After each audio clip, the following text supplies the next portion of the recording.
the ghetto in Budapest. It's a kind of unusual ghetto. Most people, when they think of ghetto, think of somewhere like Warsaw, a big central area that has got a big fence or wall around it.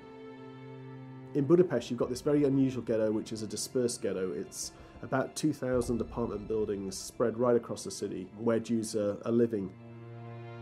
What interests me is a suggestion that different Jews in the city maybe had different levels of access to things like foodstuffs in this period. That physical distance may well be important in understanding differential access to food, to hospitals, to protective papers.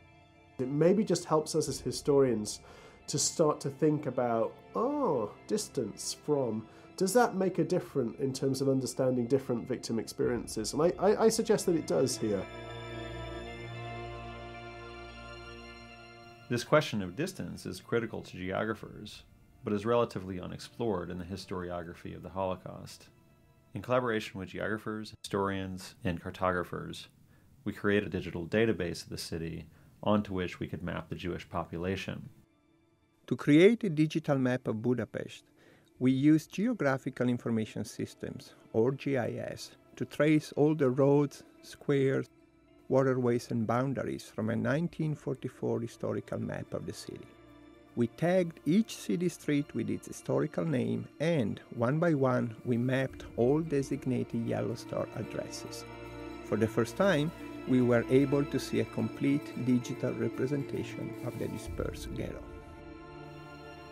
This representation provided us with a foundation to understand how the population was distributed, but it was artificially static in a way, and said very little about how people actually lived and breathed and moved throughout these spaces. What we're trying to do is model, guess, postulate where Jews are going in the city to try and enrich our understanding of what it meant to be Jewish living in Budapest under ghettoization in 1944, or what it meant to be a non-Jewish Budapest resident living in a city that has a ghetto and has a marked Jewish houses and marked Jewish bodies. To get at some of these questions, we created a computer simulation that was a model of how the Jewish population would move through the city when the curfew was lifted.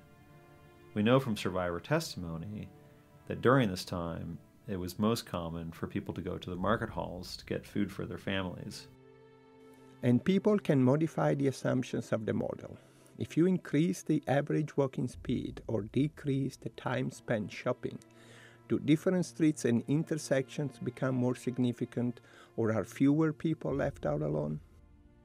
If people wait too long to leave, do the market halls get even more crowded?